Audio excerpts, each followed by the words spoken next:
Assalamualaikum warahmatullahi wabarakatuh. Bismillahirrahmanirrahim. Alhamdulillahirabbil alamin. Allahumma sholli ala sayyidina Muhammadin wa alihi wa sahbihi ajmain. Wala haula wala quwwata illa billahil aliyil azim. Amma ba'du. Saudara-saudaraku sebangsa setanah air yang saya cintai, saya banggakan. Beberapa hari kemarin saya membuat video terkait dengan adanya beberapa nama pengurus NU, bahkan di tingkat PBNU dan BANOM di tingkat elit yang menjadi anggota resmi tim sukses atau tim pemenangan pasangan Capres-Cawapres. Di antaranya adalah yang sangat populer tersiar di media. Satu, Rois Amjadman, yakni Abah Lutfi bin Yahya Pekalongan, menjadi tim pemenangan pasangan Prabowo Gibran. Kemudian yang kedua ada Nusron Wahid. Dia masuk di jajaran ketua PBNU, menjadi tim resminya Prabowo Gibran juga. Kemudian yang ketiga adalah Mbak Yeni Wahid, masuk di tim jajaran tim pemenangannya Ganjar Mahfud MD. Nah, dari tiga nama itu, satu di antaranya Mbak Yeni Wahid sudah secara resmi mengumumkan ke media tentang pengajuan cuti dari pengurus besar Nahdlatul Ulama.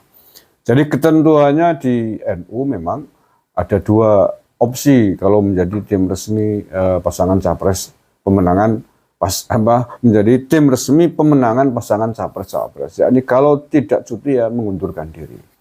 Nah, akan tetapi kedua nama yang lain, yakni Abah Lutfi Pekalongan dan Nusron Wahid, sampai hari ini saya sendiri secara pribadi belum membaca, mendengar yang ada di media ya, terkait dengan pengunduran diri atau pengajuan cuti dari beliau berdua, dari pengurus PBNU, Nusron Wahid dari ketua, kemudian Abah Lutfi dari Rois Amjadman, ya, karena Rois Amjadman Jadman itu adalah organisasi yang termasuk badan otonomnya NU. Jadi NU itu kan memiliki beberapa badan otonom. Di antaranya adalah Jadman, kemudian Muslimat, kemudian Fatayat, kemudian Banser ya, Ansor, itu termasuk organisasi badan otonomnya NU. Jadi dalam ketentuan yang ada di NU, pengurus harian di lembaga-lembaga tersebut ketika menjadi tim resmi pemenangan pasangan capres-cawapres harus mengajukan cuti atau mengundurkan diri. Nah, beberapa hari setelah itu saya mendapatkan sejumlah kiriman surat berkop pengurus besar Nahdlatul Ulama yang isinya atau perihalnya tentang penonaktifan pengurus NU. Nah, surat ini nampaknya sudah beredar secara luas, secara terbuka dalam bentuk PDF yang isinya tidak jauh-jauh dari apa yang tadi saya sampaikan terkait adanya pengurus NU, pengurus Badan Otonom NU atau lembaga yang merangkap menjadi anggota tim resmi pemenangan capres-cawapres yang harus dinonaktifkan. Oke, sebelum saya lanjutkan, saya bacakan dulu tentang surat tersebut. Surat nomor sekian November 2023, Jakarta 1 Jumadil Ula 1445 Hijriah 15 November 2023. Kepada yang terhormat, 1. Mustasar Pengurus Besar Nahdlatul Ulama. 2. Akwan Suriah Pengurus Besar Nahdlatul Ulama. 3. Pengurus Harian Suriah Pengurus Besar Nahdlatul Ulama. 4. Pengurus Harian Tanfidiyah Pengurus Besar Nahdlatul Ulama. 5. Ketua Badan dan Lembaga Pengurus Besar Nahdlatul Ulama. 6. Pimpinan Pusat Badan Otonom Nahdlatul Ulama. 7. Pimpinan Lembaga Pendidikan dan Perguruan Tinggi Nahdlatul Ulama. 8. Pengurus Wilayah Nahdlatul Ulama se-Indonesia. 9. Pengurus Cabang Nahdlatul Ulama se-Indonesia. 10. Pengurus Cabang Istimewa Nahdlatul Ulama di tempat. Assalamualaikum warahmatullahi wabarakatuh. Teriring doa serta salam, semoga Allah Subhanahu wa taala senantiasa memberikan bimbingan dan pertolongan kepada kita. Amin ya rabbal alamin. Dalam rangka memberikan pedoman kepada warga NU dalam menggunakan hak-hak politiknya agar ikut mengembangkan budaya politik yang sehat dan bertanggung jawab, serta dalam rangka menjaga jati diri Nahdlatul Ulama sebagai jamiah diniyah istimewa di tengah dinamika politik menjelang pemilihan umum tahun 2024, pengurus besar Nahdlatul Ulama dengan ini menyampaikan beberapa hal berikut. 1. Agar seluruh warga dan pengurus Nahdlatul Ulama di semua tingkatan menjadikan 9 pedoman berpolitik warga NU yang diputuskan dalam Muktamar ke-28 NU tahun 1989 di Pondok Pesantren Al-Munawir Krapyak Yogyakarta sebagai landasan dalam menjalankan aktivitas politik masing-masing.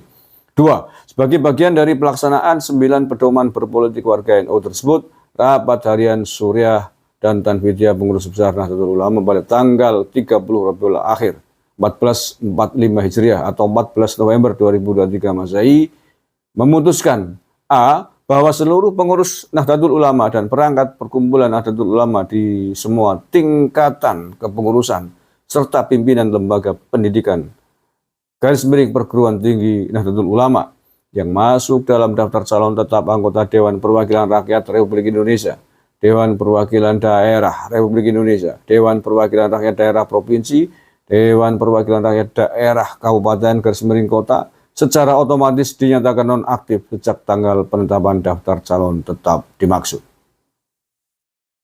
Otomatis ya, berarti kalau ada pengurus-pengurus itu tiba-tiba mencalonkan diri menjadi anggota DPR RI, DPRD Kabupaten atau DPD, otomatis dinyatakan telah nonaktif sejak tanggal penetapan daftar calon tersebut.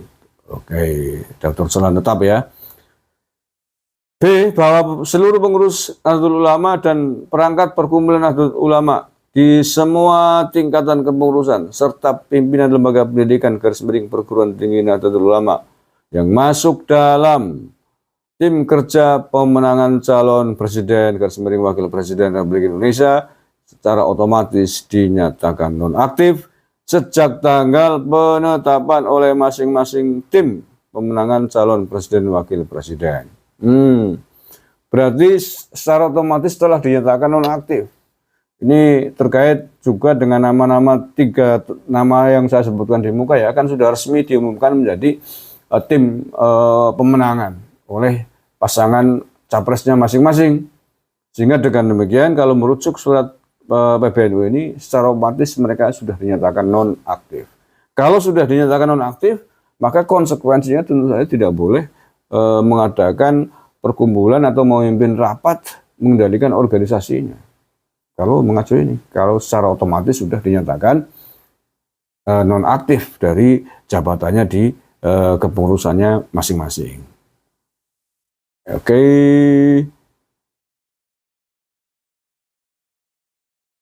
C. Dalam hal pengurus yang masuk dalam daftar calon tetap, sebagaimana dimaksud huruf A di atas adalah rais atau ketua, maka berlaku ketentuan pasal 51 ayat 4, 5, 6, dan 7 anggaran rumah tangga Nahdlatul Ulama yang telah diatur lebih lanjut dalam peraturan perkumpulan Nahdlatul Ulama nomor 12 tahun 2022 tentang rangkap jabatan, sebagaimana telah diubah dengan peraturan perkumpulan Nahdlatul Ulama nomor 10 tahun 2023 tentang rangkap jabatan. Saya lanjutkan. D. Mekanisme penonaktifan pengurus dan pelimpahan fungsi jabatan pengurus sebagaimana dimaksud huruf A dan B, serta pemberhentian pengurus sebagaimana dimaksud huruf C di atas merujuk kepada peraturan perkumpulan Nahdlatul Ulama nomor 11 tahun 2023 tentang pemberhentian pengurus, pergantian pengurus antar waktu, dan pelimpahan fungsi jabatan. E. Ketentuan mengenai masa nonaktif berlaku sampai dengan pelaksanaan pemilu presiden dan wakil presiden Republik Indonesia, Dewan Perwakilan Rakyat Republik Indonesia, Dewan Perwakilan Daerah Republik Indonesia, Dewan Perwakilan Rakyat Daerah Provinsi, dan Dewan Perwakilan Rakyat Daerah Kabupaten Kota. 3. Menugaskan kepada seluruh ketua lembaga dan badan khusus PBNU, ketua umum badan otonom tingkat pusat, Ketua Pengurus Wilayah Nahdlatul Ulama, Ketua Pengurus Cabang Nahdlatul Ulama, dan Ketua Pengurus Cabang Istimewa Nahdlatul Ulama untuk menindaklanjuti keputusan sebagaimana dimaksud pada butir kedua di atas sesuai ketentuan yang berlaku, dan menyampaikan laporan secara tertulis kepada pengurus besar Nahdlatul Ulama selamat-lambatnya tanggal 30 November 2023. Demikian surat edaran ini kami sampaikan untuk dijadikan pedoman bersama demi menjaga keutuhan Jamiah Nahdlatul Ulama. Wallahul muwaffiq ila aqwamit thoriq. Wassalamualaikum warahmatullahi wabarakatuh. Surat ditandatangani dan stempel pengurus besar Nahdlatul Ulama. Yang pertama Kiai Haji Miftahul Ahyar Rais Am, Kiai Haji Ahmad Said Asrori Katib Am, Kiai Haji Yahya Khul Stakuf Ketua Umum, dan Haji Saifullah Yusuf Sekretaris Jenderal. Yang menarik ini adalah yang terakhir ini PBNU menugaskan kepada seluruh ketua lembaga dan badan khusus PBNU serta ketua umum badan otonom. Nah, persoalannya adalah kalau yang ditugaskan, ini menugaskan kepada ketua-ketuanya loh ya, untuk menyampaikan laporan atas nama-nama yang diduga menjadi menjadi tim sukses atau merangkap jabatan. Nah, kalau kemudian yang merangkap jabatan atau nama-nama yang mestinya masuk dalam kategori dinonaktifkan, ini adalah ketuanya sendiri, bagaimana? Terus yang lapor siapa? Ya, ini penting. Ya, karena salah satunya adalah ketua umumnya yang menjadi tim resmi pemenangannya pasangan Prabowo Gibran, yakni Abah Lutfi Pekalongan. Itu Rois Amjad, ketua umumnya. Mungkin yang lapor adalah ketua Tanfidiyahnya, ketua pelaksananya mungkin. Ya, oke. Yang penting ini adalah sudah jelas ada statement tegas dari PBNU atas peraturan yang telah dibikin sendiri agar ditaati sendiri oleh para pengurusnya. Oke, kemudian masih ada lagi ini. Oh, ini ada formulir laporan penonaktifan pengurus Nahdlatul Ulama. Oh, ada formulirnya, ada panduannya jelas ini teknisnya. Lampiran surat pengurus besar Nahdlatul Ulama nomor sekian-sekian, tanggal sekian-sekian, 15 November 2003 ya. Formulir laporan penonaktifan pengurus Nahdlatul Ulama. Struktur kepengurusan 1, 2, 3, 4, 5, 6, 7. Yang satu adalah lembaga pengurus besar Nahdlatul Ulama, sebutkan nama lengkap. 2. Badan khusus pengurus besar Nahdlatul Ulama, sebutkan nama badan khusus. 3. Badan otonom Nahdlatul Ulama tingkat pusat, sebutkan nama badan otonom. Saya bantu ya, nama badan otonomnya adalah Catman sama Ahli Thariqah Al Mutabaroh. Sebutkan nama badan khusus, sebutkan nama badan otonom ya, itu sebutin.